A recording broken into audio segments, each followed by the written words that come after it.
आगे हम देखते हैं कि गांता अपने सेल में होता है, जहाँ पे वो मिमी के पापा को लेटर लिखने की कोशिश कर रहा होता है, जिसमें वो लिखता है कि उसने ना ही मिमी को और ना ही किसी और को मारा है। पर खैर, आज वो मरने वाला है। पर इससे आगे उसे कुछ सूझ ही नहीं रहा था कि वो क्या लिखे। तभी वहां पे इसुगुरो आता है और तब उन्हें पता चलता है कि वो दोनों एक दूसरे के सेलमेट हैं। खैर, वो उसी को ही ढूंढ रहा था। तब वो गांता को वही कैंडी देता है और बताता है कि उसकी पहली कैंडी मेरी वजह से खो गई थी, तो इसके बदले में वो ये कैंडी रख सकता है। तब गांता उसका शुक्रिया अदा करता है, क्योंकि अब उसकी वजह से वो और कई दिनों तक जिंदा रह सकता है। पर हाँ, इसुकुरो कोई आम बच्चा नहीं है, जरूर से इसका कोई प्लान है। इसके कारण ही उसने उसे कैंडी दी है। और तभी हमें पता चलता है कि इसुगुरु तामाकी के ऑफिस में गया था, जहाँ पे तामाकी उसे गांता पर नजर रखने के लिए कहता है, और अगर उसने कुछ अलग बिहेव करा तो बस उसे बता दे। और ये काम करने के बदले वो उसे एक क्रेडिट कार्ड देता है, जिससे वो कुछ भी खरीद सकता है। कुछ देर बाद तामाकी के लैब से कौन सा तो क्रिएचर भाग गया था, और इस क्रिएचर के भाग जाने से तामाकी डर गया था। और वो अपने ऑफिसर को उसे किसी भी हालत में वापस लाने के लिए कहता है। आगे हम उन दोनों को देखते हैं, जहाँ पे इसुगुरु गांता को ट्रीट दे रहा था। तब उसे ये यकीन नहीं हो रहा था कि गांता ने ही पूरी क्लास को मारा होगा। तभी गांता के आंखों से आंसू आते हैं और उसके चेस्ट पर जो रेड कलर का जेम है वापस अपीयर होने लगता है। तब गांता ऊपर देखता है, जहाँ पे वही रेडमैन था। तब वो रेडमैन अपनी पावर का यूज करने लगता है। तब गांता को बहुत ही गुस्सा आ जाता है कि वो फिर से उसके दोस्तों को मार रहा है। तो वो अपनी पावर को एक्टिवेट करता है, जो कि रेडमैन की तरह ही दिख रही थी। यानी ये भी हो सकता है कि रेडमैन ने ही अपनी कुछ पावर्स गांधा को दी होगी। पर देखने से ये लगता है कि ये पावर्स किसी अच्छे इंटेंशन से नहीं दी होगी, क्योंकि ये पावर्स गांधा के लिए एक कर्ज की तरह ही काम कर रहा है। तब आगे वो उस पर हमला करता है, पर रेडमैन को इस हमले से कुछ ज्यादा फर्क नहीं पड़ता है और वो वहां से चला जाता है। तब गांधा उस पर वापस हमला करने की कोशिश तो करता है, और वो वहीं पे बेहोश हो जाता है। तब हम तामाकी को देखते हैं, जो कि किसी को तो समझा रहा था कि वो वापस रेडमैन को लाएगा, और साथ ही में उसने एक नए प्लेयर को भी ढूंढ लिया है। और फिर वो गांता को स्क्रीन से देख रहा था। तो वो उसका वेलकम करता है असली डेडमैन वंडरलैंड में। आगे गांता की आंखें सीधे हॉस्पिटल में खुलती है, उसके साथ शीरो भी थी। तो उसे ये देखकर शौक लगा था कि रेडमैन भी इसी प्रिजन में है। तब वहां पे कई और क्रिमिनल्स भी थे, जो कि रेडमैन की वजह से घायल हो गए थे। तब वो रेडमैन के रूमर्स के बारे में बातें कर रहे होते हैं, और फिर वो ये भी कहते हैं कि उस रेडमैन को जी ब्लॉक में लॉक करा गया था। आगे हम मकीना को देखते हैं, जो कि अपने ऑफिसर्स को गांता की पिक्चर दिखाती है और बताती है कि इस लड़के के पास कोई तो पावरफुल वेपन है, और अगर हमें डेडमैन वंडरलैंड में पीस और लॉ मेंटेन करना है तो हमें उसे मारना होगा। देन वो कोड रेड शुरू करती है, जिससे कि उस पूरी प्रिजन में लॉकडाउन लग जाता है। जो भी एम्प्लॉयज और क्रिमिनल्स थे, उन्हें अपने ऑफिस और सेल में जाने के लिए कहते हैं। एंड देन हम एक रोबोट को देखते हैं, जो कि दिखने में बहुत ही पावरफुल लग रहा था। तब गांता उस हॉस्पिटल से भाग गया था। थोड़ी देर बाद उसे इसुगुरु मिलता है, और वो उसे बताता है कि यहाँ पे उसे ढूंढने के लिए फुल सिक्योरिटी करी गई है, और अगर उसने उनके ऑर्डर्स को इग्नोर करा तो इसका अंजाम बहुत ही बुरा हो सकता है। तब गांता उससे पूछता है कि क्या उसने उस रेडमैन को देखा था। उसने ही उसके सभी दोस्तों को मार दिया था। तब इसिकोरो को ये यकीन नहीं हो रहा था कि इस जेल से कोई प्रिजनर यहाँ से भागकर मर्डर कर सकता है। तब गांता कहता है कि उसे जी ब्लॉक में रखा गया है, तो इसलिए वो वहां पे जाएगा। फिर इसिकोरो उसे बताता है कि इस जेल में ए से लेकर एफ तक के ही ब्लॉक है, यहाँ पे कोई जी ब्लॉक नहीं है। तभी शीरो कहती है कि उसे पता है कि जी ब्लॉक कहाँ पे है। तभी वहां पे वही रोबोट आता है, और फिर वो उनके फेस को स्कैन करने लगता है। जब वो उनके फेस को स्कैन कर रहा था, तब गांता और इसुगुरु का जो प्रिजन नंबर है उसने उसे कैलकुलेट करा था। और जो शीरो थी, उसका प्रिजन नंबर उसे पता ही नहीं था। यानी शीरो क्रिमिनल नहीं है, पर फिर वो इस जेल में क्यों है। खैर, इसके पीछे का रीजन हमें आगे पता चलेगा। तब वो रोबोट गांता पर हमला करने लगता है। तब शीरो उन्हें अपने पीछे आने के लिए कहती है, पर वो रोबोट उनका पीछा नहीं छोड़ता है। पर शीरो को वहां के कई सीक्रेट रास्ते पता थे, तो वो वहां से जाकर वो रोबोट से तो पीछा छोड़ देते हैं, और साथ ही में वो जी ब्लॉक के पास पहुंच जाते हैं। पर वो रोबोट उन्हें ढूंढते हुए वो जी ब्लॉक के पास पहुंच जाता है। तब शीरो उस रोबोट को जोर की साइड किक मारती है, जिससे वो रोबोट बहुत ही दूर जाके गिरता है। पर थोड़ी देर बाद वो उसे पीछे से पकड़ लेता है और उस पर हमला करता है। इस टाइम पे गांता अपनी पावर का यूज करने की कोशिश तो करता है, पर वो पावर्स एक्टिविटी नहीं हो रही थी। तभी उस जी ब्लॉक से एक अनजान आदमी बाहर आता है और वो कुछ ही सेकंड में उस रोबोट को मार देता है।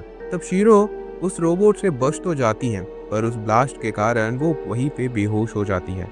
तब गांता को उसकी पावर देखकर लगता है कि यही रेडमैन है, तो वो उस पर हमला करने लगता है। तब वो रेडमैन पहले तो खुद को घायल करता है और फिर वो अपने ब्लड से उस पर हमला करता है। इस हमले के कारण गांता के शरीर में कई सारी चोटें आती है। आगे सीन चेंज होता है और हम कई सारे लोगों को देखते हैं जो कि ऑनलाइन एक दूसरे के साथ बातें कर रहे थे। तब वो कल के मैच के लिए एक्साइटेड थे क्योंकि कल एक नया प्लेयर आने वाला है। वो किस मैच के लिए एक्साइटेड हो रहे हैं ये हमें आगे पता ही चल जाएगा। फिर हम उन दोनों को देखते हैं जहाँ पे रेडमैन अपने आप को क्रो कहता है, यानी ये रेडमैन तो नहीं है। पर गांता इस बात पर ध्यान नहीं देता है और वो एक रॉड से क्रो पर हमला करने लगता है, पर वो उसकी मेटल रॉड के छोटे छोटे टुकड़े कर देता है और ये सब वो इतनी तेजी से करता है कि गांधा को ये दिखाई भी नहीं देता। तब क्रो उसके पास जाता है और उसे पूछता है कि क्या वो वुड पेकर है। तब गांधा को इसके बारे में कुछ पता ही नहीं था। तब क्रो उसे कहता है कि क्या वो वही बच्चा है जिसने पूरी क्लास को मार दिया था। फिर वो उससे पूछता है कि वो अपनी पावर्स को कब यूज करने वाला है, क्योंकि उसका खून ऐसे ही निकलते जा रहा है। तब गांधा रियलाइज करता है कि जब भी उसने अपनी पावर का यूज करा था उस टाइम पे उसका खून निकल रहा था, यानी उसे अपनी पावर यूज करने के लिए खून की जरूरत होती है। तब ये समझकर गांधा अपनी पावर को कंसंट्रेट करता है और फुल पावर के साथ वो क्रो पर हमला करता है। यह हमला क्रो के ब्लेड को तोड़कर उसके चेस्ट पर जा लगता है। तब जैसे तैसे वो उस हमले को रोक लेता है, पर उसने इस हमले की उम्मीद नहीं करी थी और फिर वो जोर जोर से हंसने लगता है और वो गांधा को कहता है कि उसे पता नहीं है कि वो उसे रेडमैन क्यों कह रहा है, और हाँ, उसके पास जो पावर्स हैं वो बहुत ही पावरफुल है। फिर गांधा याद करता है कि रेडमैन जिस तरह से हंसता है वैसे क्रो नहीं हंस रहा है। तब गांधा की वो गलतफहमी दूर हो जाती है कि तभी क्रो वापस गांधा पर हमला करता है कि तभी शीरो होश में आ जाती है और वो क्रो को लात मार के उसे नीचे गिराती है और उसे गांधा से दूर रहने के लिए कहती है। वैसे तो क्रो बहुत ही पावरफुल है, पर वो लड़कियों से कुछ ज्यादा ही डरता है या बहुत ही शर्मा जाता है। पर हाँ, ये देखकर गांधा को पूरा यकीन हो जाता है कि क्रो रेड मैन तो नहीं है। तभी हम देखते हैं कि वहां पे कुछ लोग चुपके से उन दोनों पर बेहोशी के इंजेक्शन मारते हैं, जिससे क्रो और गांधा बेहोश हो जाते हैं। तब गांधा को बेहोश होता देखकर शीरो उन लोगों पर गुस्सा हो जाती है और फिर वो उन पे हमला करने लगती है। आगे हम देखते हैं कि उन्होंने इसुगुरु और शीरो को पकड़ लिया था और वह सभी लोग जी ब्लॉक के ऑफिसर थे। तब वो तामाकी से पूछ रहे होते हैं कि वो आगे क्या करे। तब तामाकी उन्हें बताता है कि वो उन दोनों को जाने दे और फिर वो ऑफिसर बताता है कि शीरो का कोई क्रिमिनल नंबर नहीं है। पर तामाकी सर्वर एरर करके इस बात को टाल देता है।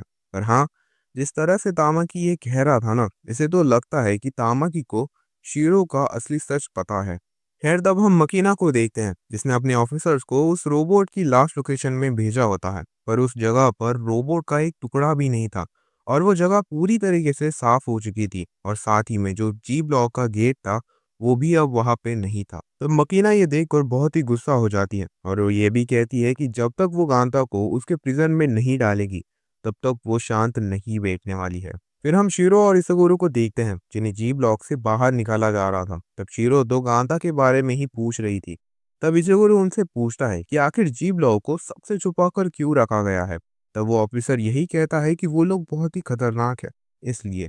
फिर वो उन दोनों को जी ब्लॉक से बाहर निकालते हैं और इसगुरु के वो क्रेडिट कार्ड्स जो तामाकी ने दिए थे वो ऑफिसर्स अपने पास रखते हैं।